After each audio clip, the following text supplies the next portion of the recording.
Halo everyone, kembali lagi di channel Elsa Ari. Nah, pada video ini akan dijelaskan mengenai gugus fungsi ether. Untuk gugus fungsi haloalkana dan alkohol sudah pernah dibahas dan sudah ada videonya. Nanti saya berikan linknya di deskripsi box. Silakan nanti bisa dilihat ya untuk menambah wawasan dan juga pengetahuan tentang gugus fungsi materi kelas 12 semester 2 sudah lengkap ya. Baik, pada video ini akan dibahas ya mengenai pengertian tata nama, isomer, dan juga reaksi-reaksi, sifat fisika, sifat kimia, dan juga kegunaan dari ether itu sendiri. Langsung saja ke pembahasannya agar tidak terlalu panjang. Ya, baik, jadi ether atau aloksialkana ya, dia di sini mempunyai rumus ROR ya, rumus struktur ROR dan gugus fungsinya adalah O ya, O dengan dua ikatan. Contoh ya, contoh CH3 O CH3. Nah, CH3 ini R yang pertama, O ini adalah gugus fungsinya, CH3 yang sebelah kanan ini adalah R yang kedua. Dinamai dimetil ether, metoksi atau metoksi metana. Ya, ROR. Nah, baik ya, di sini akan dibahas ya, ada beberapa sub materi ya. Nah, ini adalah rumus umum suatu ether ya. Bisa digambarkan seperti ini atau dituliskan seperti ini ya dengan derajat 110 derajat. Oke. Atau juga bisa seperti ini ya, gugus fungsional suatu ether. Nah, sebenarnya apa sih ether itu ya? Jadi ether merupakan senyawa organik turunan dari senyawa hidrokarbon yang mempunyai gugus fungsi oksi ya, sehingga mempunyai sifat yang khas seperti mudah menguap, membius, tidak larut dalam air. Nah, ether ini merupakan nama trivial atau nama lazim atau nama pasaran yang digunakan dalam kehidupan sehari-hari. Sedangkan untuk nama iupaknya secara internasional itu adalah aloksialkana, ya. Nah, baik. Untuk tata nama pada senyawa ether ini hampir sama dengan tata nama alkana ya, atau kita mengikuti urutan ini ya, aloksialkana. Nah, alk ya, ALK ini nanti kita beri nama dari alkilnya ya, jika C-nya 1 ya kita gunakan meta, C-nya 2 kita gunakan eta, propa dan seterusnya dan ditambahi dengan kata oksi ya. Jadi kalau meta nanti jadinya metoksi. Nah, kemudian alkana. Nah, ini alkananya ya, alkananya atau R yang kedua nanti ini apa sesuai yang diminta. Ya. Jadi yang pertama di sini ketentuannya untuk nama iupak pada senyawa aloksialkana ya, gugus alkil yang besar dianggap rantai induk. Yang besar ya, yang panjang atau C-nya yang panjang itu dianggap rantai induk. Sedangkan gugus alkil yang kecil atau C-nya yang sedikit dianggap sebagai cabang. Nah, penomoran dimulai dari alkil yang besar ya, sehingga gugus aloksi ini mempunyai nomor yang sekecil mungkin. Contoh, ya, contoh ROR ya, ini ya R-nya yang pertama, ini R-nya yang kedua ya, dan ada gugus fungsi ether. Nah, di sini ya kita tentukan dulu rantai induknya karena pada struktur nomor 1 ini dia memiliki jumlah C yang sama antara kiri dan kanan, maka kita boleh ambil yang mana saja. Nah, contoh saja ini kita ambil sebagai rantai induk ya, rantai induk. Nah, jadi ini C yang pertama gitu ya. Kemudian ini kita anggap sebagai cabang ya, kita anggap sebagai cabang. Nah, untuk penamaannya apa ya? Ingat ya, mengikuti ini apa namanya urutan ini ya, aloksialkana. Alk. Nah, alknya ini adalah cabangnya dulu ya, alkilnya dulu kita sebutkan ya ini tadi ya, cabangnya adalah CH3. Nah, CH3 C-nya 1, maka kita tuliskan ya meta ya, dari kata meta ditambahi oksi. Nah, hasilnya jadinya metoksi. Nah, di nomor berapa metoksinya? Ternyata di nomor 1. Nah, untuk angka 1 kan biasanya tidak usah ditulis ya, sehingga tidak perlu ditulis untuk satunya. Kemudian CH3 yang berperan sebagai rantai induk. Nah, rantai induk dari CH3 karena C-nya 1 ya, maka kita beri nama metana sehingga namanya adalah metoksimetana. Itu untuk nama IUPAC. Kemudian yang struktur nomor 2 ini ya, metoksietana, ini 1 metoksipropana. Nah, ini coba ya untuk yang keempat ya, struktur keempat. Nah, struktur keempat ya, tentukan dulu rantai cabang dan rantai induk ya, rantai cabang dan rantai induk. Nah, rantai cabang itu yang sedikit C-nya ya, antara ini C-nya 1 ya, otomatis ini cabang ya, cabang. Nah, saya beri simbol C. Kemudian untuk rantai induk cari yang C-nya banyak. Nah, otomatis yang ini ya, yang C-nya banyak yang ini. Nah, seperti ini ya. Ini adalah rantai induknya. Karena dari kanan dan dari bawah ini sama untuk penomoran, nah kita boleh gunakan dari bawah atau dari kanan. Misalnya ya ini untuk C pertama, ini untuk C kedua, dan ini untuk C ketiga.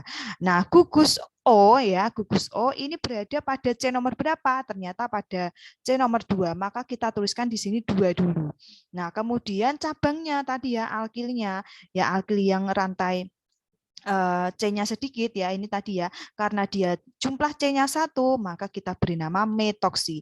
2 metoksi ya. Kemudian karena pada rantai induknya ini totalnya 3 C-nya, maka kita beri nama propana. Hasilnya adalah 2 metoksi propana seperti itu. Nah, baik, ini ada contoh lagi untuk struktur 5, 6 dan 7 ya. Nah, misalnya struktur nomor 7 ya, nomor 7 ya, nomor 7. Nah, ini ada rantai induk dan juga rantai cabangnya ya, cabangnya. Nah, kita cari dulu untuk cabang otomatis C-nya sedikit ya. Nah, kita ambil ya ini ya cabang. Kemudian rantai induk. Ingat, rantai induk itu rantai yang paling panjang. Nah, kita ambil ya di sini ya. 1 2 3. Oh, ternyata ini. Ya, ini ya. Kenapa tidak ke bawah? Nah, kenapa tidak ke bawah ya? Kita ambil yang dia terikat ya atau gugus ethernya ini terikat pada C yang ini sekecil mungkin ya. Ya, nah ini kan di nomor 1 ya, nomor 1. Nah, maka ini kita beri nomor 1, ini nomor 2, nomor 3. Nah, gitu ya. Oke, sehingga untuk penamaannya ya pada gugus fungsinya ini di nomor 1, maka kita tuliskan 1 di sini. Kemudian cabangnya atau alkilnya yang pertama ini C-nya jumlahnya 1, maka kita beri nama metoksi. Nah, untuk rantai utamanya ya di sini ada cabang ya, ada cabang yaitu di C nomor 2 ya. Dan cabangnya metil, maka kita beri 2 metil ya, kita beri nama 2 metil. Nah, rantai induknya totalnya 3, maka kita beri nama propana. Sehingga namanya 1 metoksi 2 metil propana. Seperti itu. Nah, ini untuk contoh yang lain ya. 2 ektoksi propana, 1 ektoksi 2 metil propana, 2 ektoksi 2 metil propana.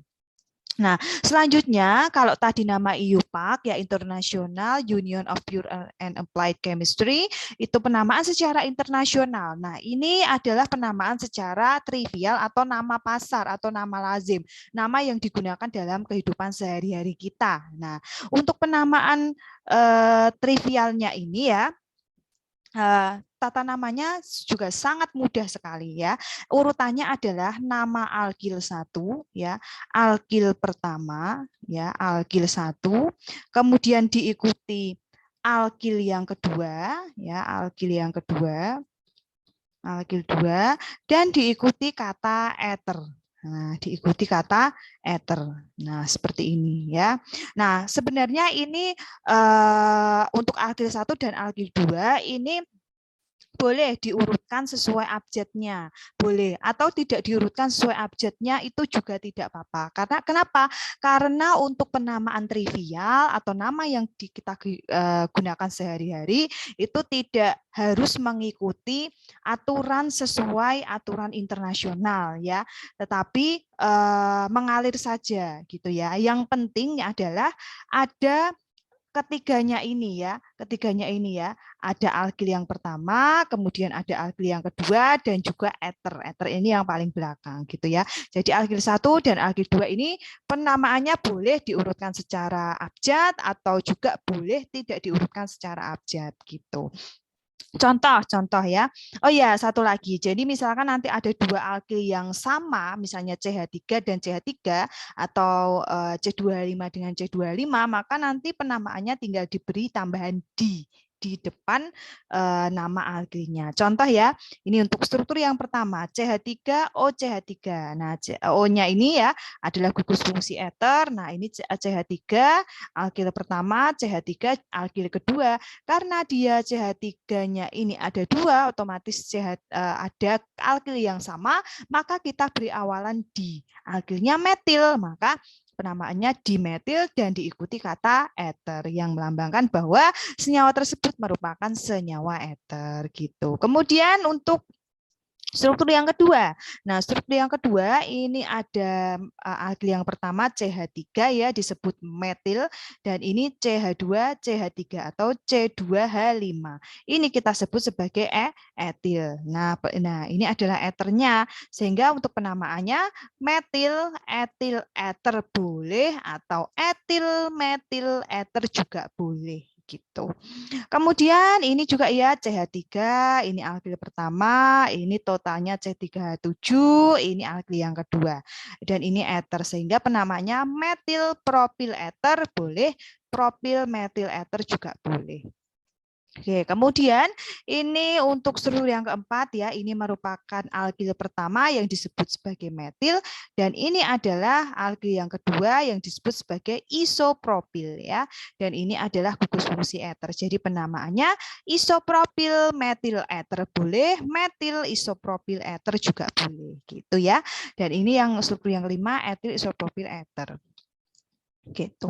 Ini ada tersier amil, tersier butil ya dan seterusnya. Baik, kita lanjutkan ya tentang sifat-sifat ether. Nah, untuk sifat ether di sini dia sangat merupakan zat yang sangat mudah menguap ya dan merupakan zat cair. Titik didihnya ini rendah, mudah terbakar. Diingat-ingat ya, ether itu mudah terbakar dan dia bisa bersifat sebagai anestetis.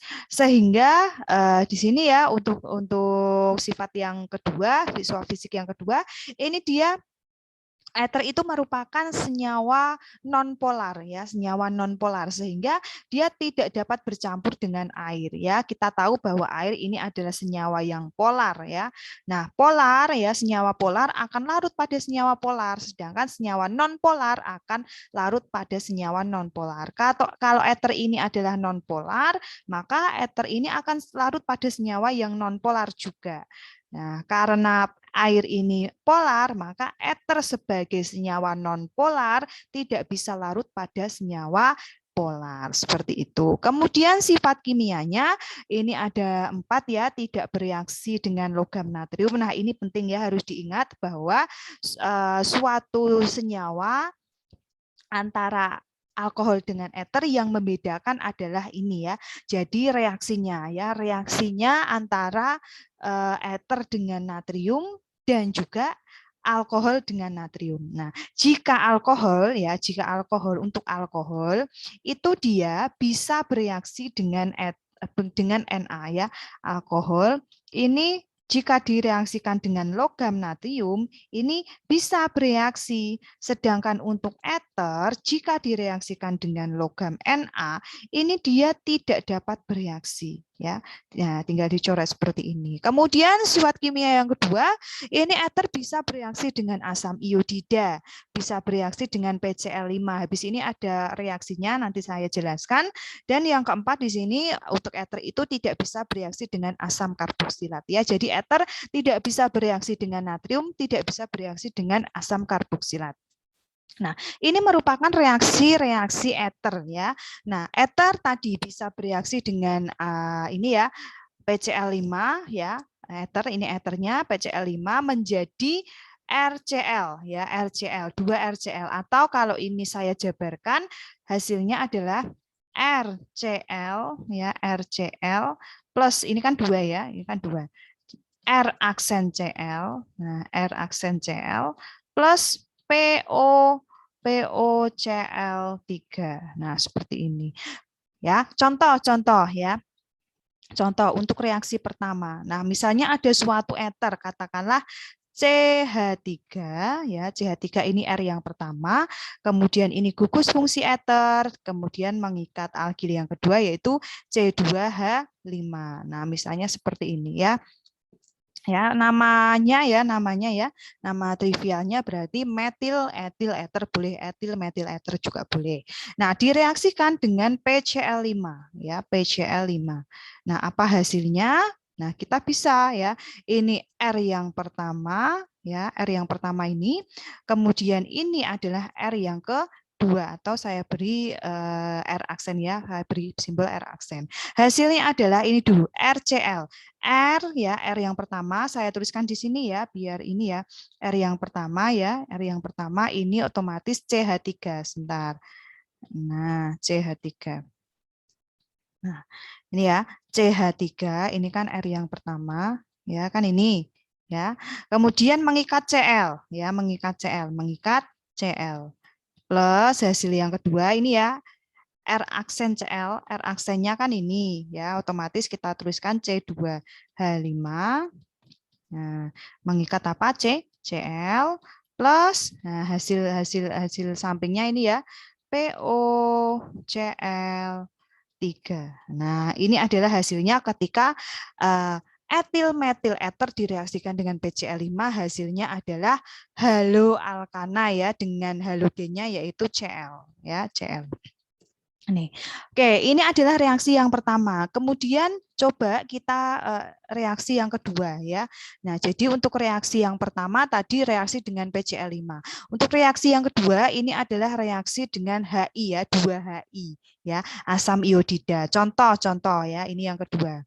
Nah, hasilnya Ri ya, Ri. Jadi alki pertama mengikat I, alki kedua mengikat I, dan hasil sampingnya adalah H2O.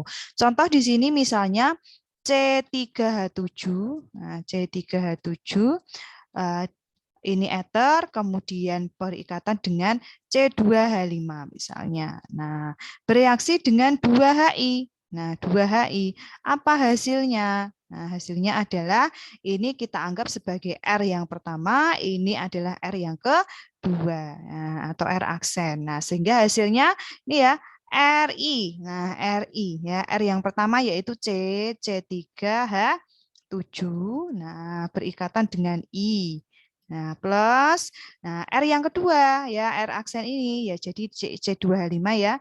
Nah, C2H5 mengikat I ya, plus hasil sampingnya adalah H2O gitu. Itu ya. Bisa dipahami ya, semoga bisa dipahami. Kemudian untuk reaksi yang ketiga ini prinsipnya juga sama ya, ROR atau ether bereaksi dengan 2H ya. X ini bisa diganti dengan FCl BRI atau atom-atom halogen. Hasilnya adalah ini ya, RX ya, RX misalnya ini X-nya adalah F, berarti ya RF gitu ya, R aksen F dan H2O gitu. Lanjut saja ke reaksi yang berikutnya yaitu ini untuk reaksi pembuatan ether. Ya, di sini ada dehidrasi alkohol pada suhu 140 derajat Celcius ya. Bahannya adalah dari alkohol. Nah, alkohol direaksikan dengan H2SO4. Nah, ini kita bisa menghasilkan suatu senyawa ether dan hasil sampingnya H2O. Kemudian ether juga bisa dibuat dengan sintetis Williamson. Kenapa namanya sintetis Williamson? Jadi ini adalah prinsip kerjanya ditemukan oleh orang bernama Williamson. Nah, ini ya contohnya adalah CH3, CH2ONA bereaksi dengan CH3Cl. Nah, ini bisa dihasilkan suatu ether juga, tetapi hasil sampingnya adalah garam yaitu NaCl. Itu ya, sehingga ini ether bisa dihasilkan dari dua reaksi pembuatan seperti berikut gitu. Ya, baik. Kemudian aplikasinya ya, aplikasinya ini atau kegunaannya ether dalam kehidupan sehari-hari ya. Yang pertama adalah metilpropil ether. Ini digunakan untuk obat bius ya. Kemudian dimetil ether digunakan untuk gas ya, pada gas aerosol. Selanjutnya ether rantai panjang ini digunakan sebagai zat pelarut cat pernis ya, karena sifatnya tadi dia bersifat non polar. Dan juga MTBE ini sering keluar ya, silakan dipahami, diingat-ingat. MTBE singkatan dari metil ya, metil tersier butil ether ya. Ini digunakan zat anti ketukan pada jenis bensin non premium seperti Pertamax. Itu ya. Oke, baik, ini adalah atomika ya. Jadi ini strukturnya, kemudian ada kartu-kartu yang warna kuning, warna biru dan warna merah ini dimasukkan dalam struktur ini. Nah, coba bisa ditebak atau bisa coba bagaimana strukturnya yang di sini. Apakah ini di sini C, apakah di sini C, apakah di sini C, atau bagaimana? Nah, membentuk senyawa apa nanti? Coba silakan yang bisa sudah bertemu strukturnya bisa dituliskan di kolom komentar. Nah, ini ya. Oke, jadi itu. Nah, ini ada latihan soal ya. 1, 2, 3, 4. Nah, bisa digunakan untuk kalian mengecek apakah sudah paham atau belum. Nah, ini diminta untuk menuliskan penamaannya. Oke. Nah, ini juga ya hasil reaksinya tadi ya. Ini harusnya 2i. Nah, enggak apa-apa ya. Nah, kemudian ini ada soal evaluasi yang mungkin bisa digunakan untuk referensi belajar jika nanti ada ulangan. Nah, ulangan gugus fungsi. Nah, ini ya 1 sampai 10. Nah, senyawa eter mempunyai rumus molekul, ini sangat gampang ya. Tadi ya, rumus molekulnya adalah ya ini ya, ROR. Ini ya, coba.